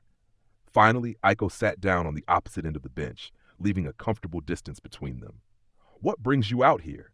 Aiko asked, trying to sound casual. Hana shrugged, her gaze still on the track. I needed some air. Things have been a lot lately. Tell me about it, Aiko muttered, leaning back and crossing her arms. Another silence fell, but this time it felt less heavy. Hana took a deep breath and turned to face Aiko. Look, I know I've been difficult. I've said things I shouldn't have, and I've done things I'm not proud of. Aiko blinked, caught off guard by the sudden apology. Hana held up a hand. Let me finish. I think deep down, I've been jealous of you. You're everything I've never been. Bright, confident, and you seem to know how to make people happy. I thought if I could tear you down, maybe I'd feel better about myself. Aiko's chest tightened at the honesty in Hana's voice. Hana, I never wanted to compete with you. I didn't even know you felt that way. I know, Hana said, shaking her head. That's on me. But after everything with Kaito, I think I've finally realized something. Aiko tilted her head, curiosity flickering in her eyes. What's that? Hana hesitated, her breath visible in the cold air. He's happier with you. And as much as it hurts to admit, that's what matters most to me. I've known him for so long, and I've never seen him look at anyone the way he looks at you. Aiko's cheeks flushed, and she looked away. You don't have to say that. It's the truth, Hana said firmly. I don't want to stand in the way anymore. If you make him happy, then I'll support you both. That's what being a friend means, right? Aiko turned back to Hana, her blue eyes shimmering with emotion. Hana, thank you. That means more than you know. Hana offered a small smile, her first genuine one in a while. You're welcome, but there's one thing I want to know. What's that? Hana leaned forward slightly, her expression curious. What do you see in Kaito? What makes him so special to you? Aiko laughed softly, her breath fogging the air. Oh, where do I even start? He's stubborn, sure, but he's also kind. He cares about people in a way that's rare, like really cares. And he's honest, even when it's hard. He's just Kaito. I don't think I could find anyone else like him if I tried. Hana chuckled, leaning back against the bench. Yeah, that sounds like him. Aiko hesitated before asking, what about you? You've known him for so long. What do you think of him? Hana's smile turned wistful. Kaito's always been someone you can count on. Even when he's a mess, he'll do whatever it takes to make things right. I guess that's why it hurt so much when I realized he didn't look at me the way he looks at you. Hana, Aiko said softly, guilt creeping into her voice. It's okay, Hana interrupted, waving her hand dismissively. I've made my peace with it. Besides, I think I needed to let go of him to find myself. You know? Aiko nodded, a small smile tugging at her lips. You're stronger than you think, Hana. And I'm really glad we're having this conversation. Me too, Hana admitted, holding out her gloved hand. Truce? Aiko grinned and shook her hand firmly. Truce. As they sat together, a sense of calm settled over the two girls. For the first time, it felt like they were on the same side, united by their shared connection to Kaito and a newfound respect for each other. So, Hana said, her tone lighter now, when's the next group outing? I think I owe you guys after all the chaos I caused. Aiko laughed, the sound bright and genuine. I'll hold you to that. For the first time, it felt like the three of them, Aiko, Kaito, and Hana, might just find a way to move forward together. The first sunny day after the snowstorm arrived, and Ren wasted no time organizing a group outing to celebrate the clear skies. He texted everyone, insisting that they all meet up at the cafe near the park. Ren, mandatory group bonding, no excuses. Be there by 3 p.m. or face eternal shame. By 2:50 p.m., Kaito, Aiko, Hana, Mei, Karen, and Rika were already gathered in the cozy cafe. The smell of freshly brewed coffee and warm pastries filled the air as they took over a large corner table. You didn't have to make it sound like a threat, Karen teased Ren as she sipped her hot chocolate. Ren shrugged, grinning. Hey, it worked, didn't it? Everyone's here. Hana rolled her eyes but smirked. Barely. You'd think you were holding a hostage with how dramatic you are. Aiko laughed, her pink ponytail swaying as she adjusted her scarf. I think it's nice. We haven't all hung out like this in a while. Kaito, sitting beside Aiko, nodded. Yeah, it's been a hectic few weeks. His gaze lingered on Aiko for a moment longer than necessary, but she didn't seem to notice. Or maybe she did, judging by the faint smile that tugged at her lips. After finishing their drinks and snacks, the group decided to take a walk through the nearby park. The snow still blanketed the ground, glistening under the afternoon sun. Karen and Rika started a playful snowball fight, while Mei tried to dodge their attacks with exaggerated shrieks. Ren stayed back with Hana, watching the chaos unfold. "They're like kids," he said, shaking his head fondly. Hana crossed her arms, her expression thoughtful. "It's nice, though. Things have felt lighter lately." Ren glanced at her. "You mean since you and Aiko called a truce?" Hana rolled her eyes but smiled. "Yeah, maybe." Meanwhile, Kaito and Aiko walked a little ahead of the group, their footsteps crunching softly in the snow. "Hey," Aiko said, glancing up at him. "Thanks for coming today." "You don't have to thank me," Kaito replied, shoving his hands into his coat pockets. "I'm always up for spending time with you." Aiko's cheeks turned pink, and she quickly looked away. They walked in comfortable silence for a while, the sounds of their friends laughing in the distance filling the air. Then Aiko suddenly stopped, grabbing Kaito's sleeve. "Can we talk for a minute?" she asked, her voice quieter now. Kaito's heart skipped a beat. "Of course." She led him to a bench under a snow-covered tree, away from the others. The sunlight filtered through the branches, casting dappled shadows over the pristine white ground. Aiko sat down first, taking a deep breath before turning to face Kaito. Her blue eyes were soft but serious, and for once her usual playfulness was nowhere to be found. "Kaito," she began, her hands clasped tightly in her lap.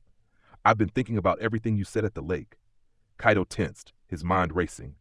"Aiko, you don't have to."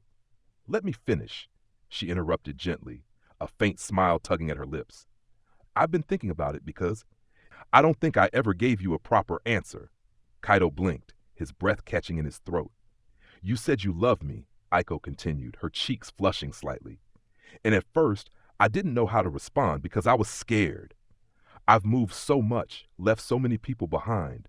I didn't think I deserved something like this, something like you." Kaito opened his mouth to protest, but she shook her head. "But then I realized something," she said, her voice softening. "You're the one who's changed that for me. You've shown me what it's like to have someone who stays, someone who cares no matter what." Her hands unclasped, and she reached out, taking Kaito's hand in hers. "I love you too, Kaito," she said, her voice steady despite the tears welling in her eyes. "I've been holding it back because I didn't know if I could handle losing you. But I don't want to live like that anymore." Kaito stared at her, his chest tight with emotion. He squeezed her hand, his voice barely above a whisper. "Aiko." Before he could say anything more, Aiko leaned forward and kissed him softly.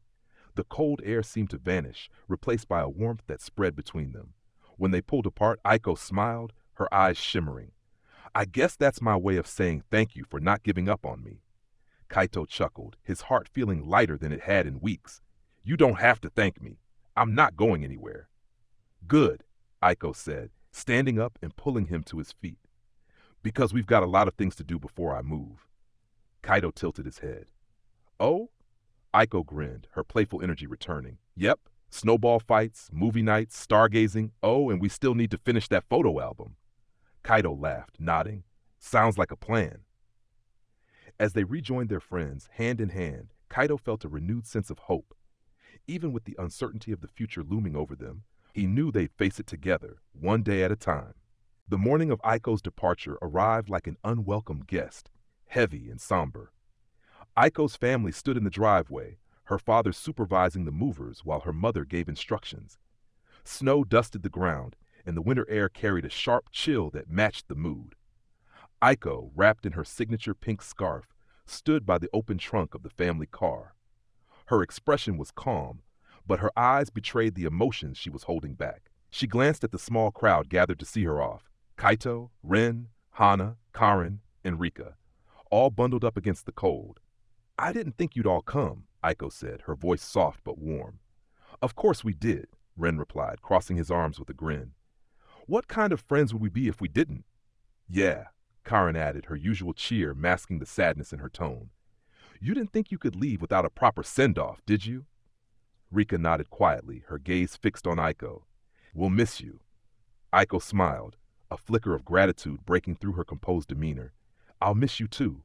All of you." As the group chatted, Kaito hung back slightly, his hands buried in his coat pockets. His heart felt like it was being crushed with every second that passed. Finally, Aiko turned to him, her smile faltering. "Hey," she said softly, stepping closer. "Hey," Kaito replied, his voice strained. The others seemed to sense the gravity of the moment and gave them some space. Aiko looked at Kaito, her blue eyes shimmering with unshed tears. "I don't even know what to say," she admitted, her voice trembling. "This feels too big." "You don't have to say anything," Kaito said, his throat tight. I want you to know that no matter where you go, I'm with you, always." Aiko's lips quivered, and she reached out to take his hands in hers. "Kaito, you've been everything to me. I wouldn't be who I am without you." Kaito swallowed hard, his emotions threatening to overwhelm him. Slowly, he pulled a small envelope from his pocket and pressed it into her hands. "What's this?" Aiko asked, looking at it curiously. "Something for you to read later," Kaito said, his voice low. "After you've left." Aiko stared at the envelope for a moment before clutching it tightly. "You're making it so hard to leave," she whispered. "I don't want to make it easy," Kaito replied, his eyes meeting hers. "But I want you to know how I feel, completely." Aiko's tears finally spilled over, and she threw her arms around him, holding him tightly. Kaito wrapped his arms around her in return, burying his face in her hair. "I love you," he murmured, his voice cracking. "I always will." "I love you too," Aiko choked out, her voice muffled against his shoulder. "I always will." The honk of the car horn broke the moment, and Aiko's father called out, "Aiko, it's time to go." Aiko reluctantly pulled away, wiping her eyes. She looked at Kaito one last time, her expression a mix of sadness and love. "I'll come back someday," she said, her voice trembling but resolute. "I promise." Kaito nodded, his chest aching. "I'll be waiting."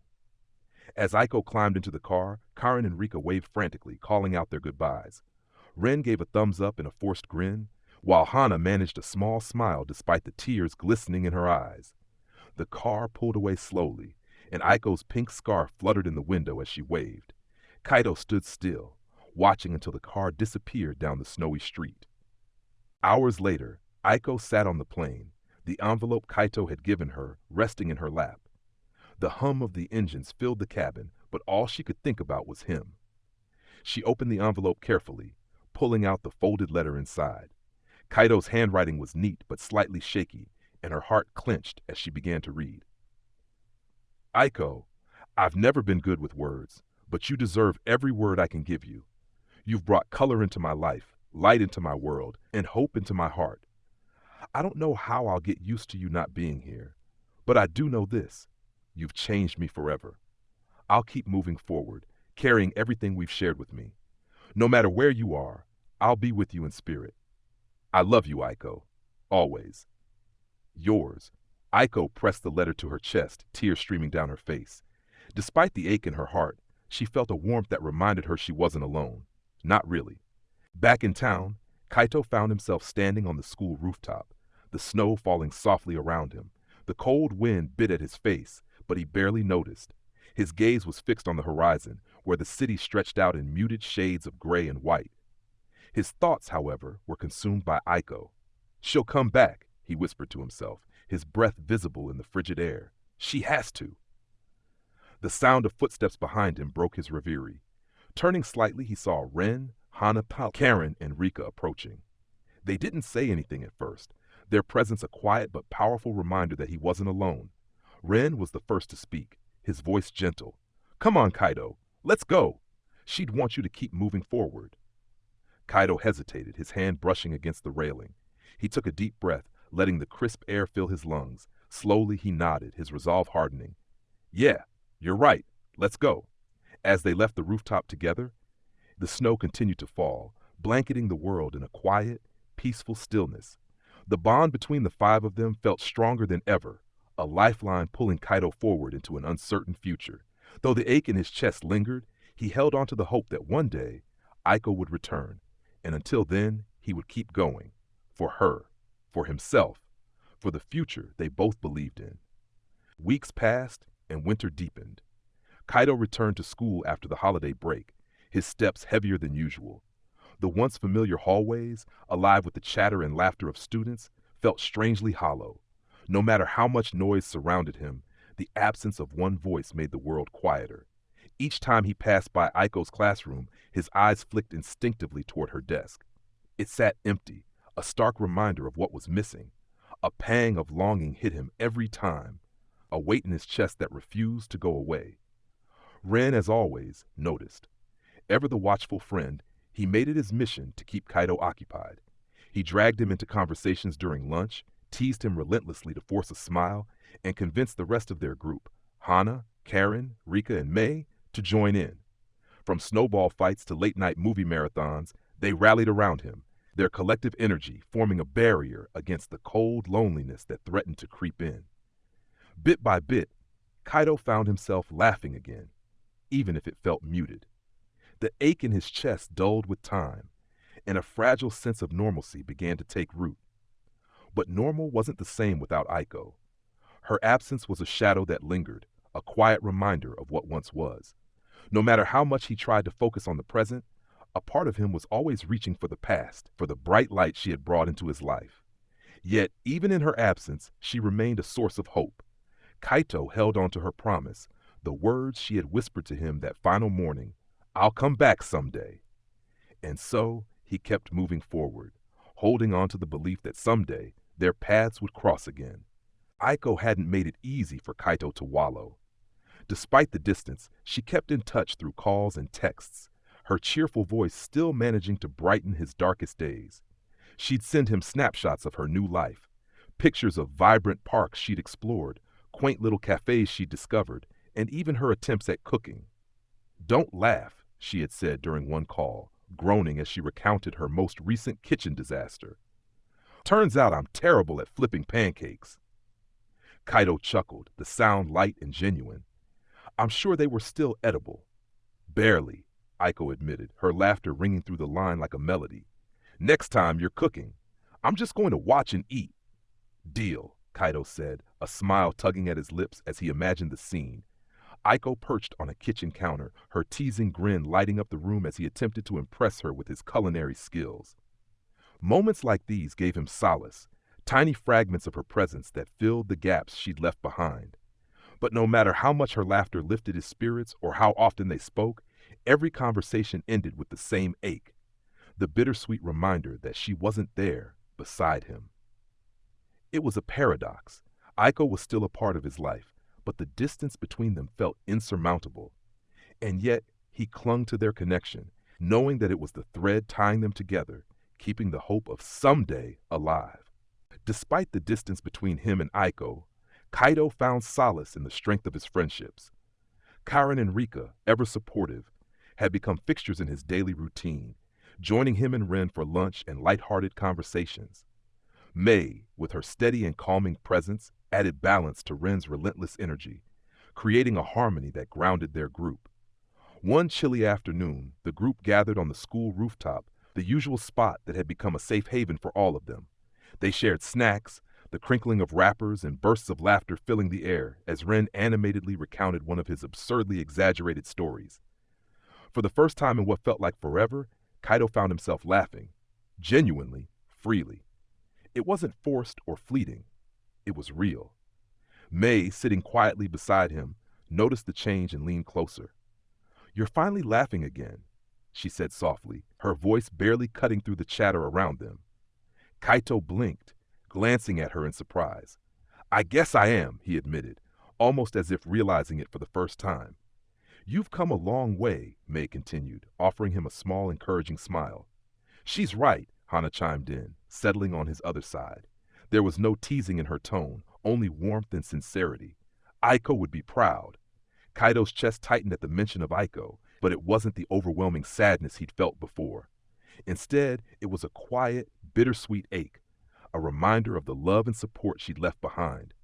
He looked out at the horizon, the sun dipping low and casting golden light across the snow-covered rooftops. "Yeah," he said, his voice steady. "I think she would." In that moment, surrounded by his friends and the warmth of their shared bond, Kaito felt a glimmer of hope. He wasn't alone in this journey, and even with the distance, Aiko's presence lingered in the pieces of his life she had touched. He could keep going, one step at a time. Late one night, Kaito sat in his dimly lit room, scrolling through the gallery on his phone. The glow from the screen illuminated his face as he swiped past countless photos of him and Aiko, snapshots of moments that now felt like lifetimes ago. Each image told a story. Aiko's bright smile as they shared a joke, the goofy faces they pulled in a photo booth, the candid shots he'd taken of her laughing, her eyes sparkling with joy. He stopped at one particular photo. It was from the festival by the lake, the two of them wrapped in the same pink scarf. Their cheeks were flushed from the cold, but their smiles were so genuine, so full of life, that it felt like the warmth of that moment could still reach him. As he stared at the screen, his mind wandered back to the day he'd awkwardly confessed to Hana, the moment that had unwittingly set everything in motion. He remembered the nerves, the clumsy words, and the crushing embarrassment that followed. At the time, he thought it was the worst day of his life. But now, looking back, he realized it was the first step on a path he never could have predicted, a path that had led him to Aiko. "I never expected this," he murmured to himself, his voice soft and tinged with emotion. "Confessing to my crush led me to the love of my life." The thought brought a bittersweet smile to his lips. Aiko might be miles away, but in so many ways, she was still with him. She was there in every memory they had shared, in every photo he couldn't bring himself to delete, and in every quiet moment when his mind inevitably drifted to her. The ache of her absence hadn't lessened. It was a constant, a quiet hum in the background of his days. But as he sat there, staring at the photo and remembering all they'd been through, Kaito felt something else growing in his chest. It was a quiet, steady warmth that pushed back against the sadness. Gratitude. He was grateful for the time they'd shared, for the ways she had changed him, and for the love that still lingered between them, unshaken by the distance. Kaito locked his phone and set it down beside him. As he leaned back against the headboard, he closed his eyes and let the memories wash over him. They weren't just reminders of what he'd lost. They were proof of what he'd gained.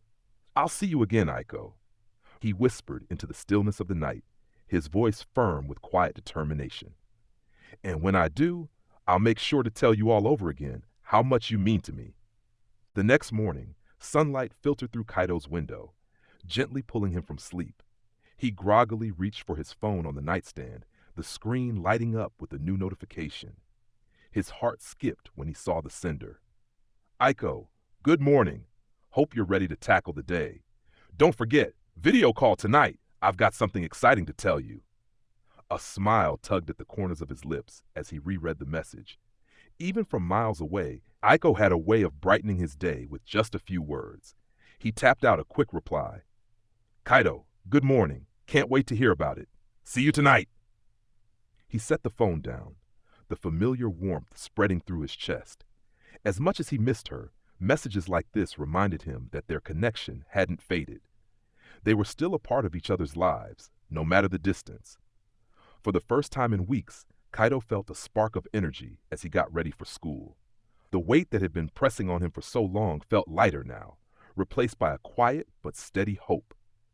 When lunchtime rolled around, Kaito found himself on the school rooftop with Ren, Karen, Rika, May, and Hana. Ren was in the middle of an exaggerated story about a disastrous attempt to cook breakfast, complete with wild gestures and dramatic pauses. "So then the smoke alarm goes off," Ren said, waving his hands as if fanning invisible flames. "And my dad walks in, and you know what he says? 'Ren, maybe the stove isn't your calling.'" The group burst into laughter, with Karen nearly choking on her drink and Rika shaking her head in amused disbelief. Even May, usually the calm voice of reason, couldn't suppress a grin. Kaito chuckled, his eyes crinkling at the corners. It felt good to laugh like this, surrounded by people who cared about him. He looked around at his friends, the sound of their voices filling the crisp winter air, and realized something important. He wasn't alone. "Feeling better?" May asked quietly, nudging him with her elbow. Kaito nodded, his smile genuine. "Yeah, I am." "Good," she said with a small grin, "because you're stuck with us." Hana leaned over, her tone teasing but kind. "And don't you forget it." For a moment, Kaito glanced out at the horizon, the snow-covered rooftops glinting in the sunlight. Aiko was far away, but he could feel her presence in every step he took toward the future they had both dreamed of. Whatever challenges lay ahead, Kaito knew he wasn't facing them alone. With his friends by his side, and Aiko still a part of his life, he felt ready to tackle whatever came next. Hope had found its way back to him. The start of the new school year brought with it the promise of change. The days were warmer, lighter, but for Kaito, there was always something missing. His mornings still began with Aiko's messages and their late-night video calls, but the rooftop felt different without her infectious energy. It was lunch, and as usual, Kaito led the way to the rooftop. Ren followed close behind, teasing Karin about her obsession with a new cafe. Rika offered her dry commentary, while May and Hana shared an animated conversation about their latest project in class. Still feels weird without her here, huh? Ren said under his breath to Kaito as they reached the door. Kaito nodded, his hand pausing on the handle. Yeah, it does. He opened the door, and the familiar rush of rooftop air greeted them, but something else stopped them in their tracks. At the far side of the rooftop, leaning casually against the railing, was a figure with a bright pink ponytail, her face turned slightly to the side. The breeze caught her hair as she turned toward them. Aiko. Hey, she said, her voice carrying across the rooftop, light and easy. She lifted her hand in a wave, her signature grin already spreading across her face. I'm back. The group froze, their chatter dying out instantly. Kaito stared, his heart skipping a beat. Aiko? She pushed off the railing, walking toward them with a casual confidence that only she could pull off. What? Did you really think I'd stay away forever? Kaito started, but the words caught in his throat. Ren smirked. Well, this just got interesting. Karin practically jumped, grabbing Rika's arm in excitement. May smiled softly, while Hana took a slow, deliberate step forward, her expression unreadable. Miss me? Aiko teased, stopping just a few feet away from the group. The rooftop was silent for a long moment, as if the world itself was holding its breath. Then, Kaito finally took a step forward, his voice steady but filled with wonder. Why are you here? Aiko's grin softened, her eyes meeting his with a spark of mischief and something deeper. I'll explain everything, she said, her tone both reassuring and tantalizingly mysterious. But for now, she turned slightly, her gaze sweeping over the stunned faces of her friends. I'm back. The words lingered in the air as the rooftop buzzed with the tension of unanswered questions. To be continued.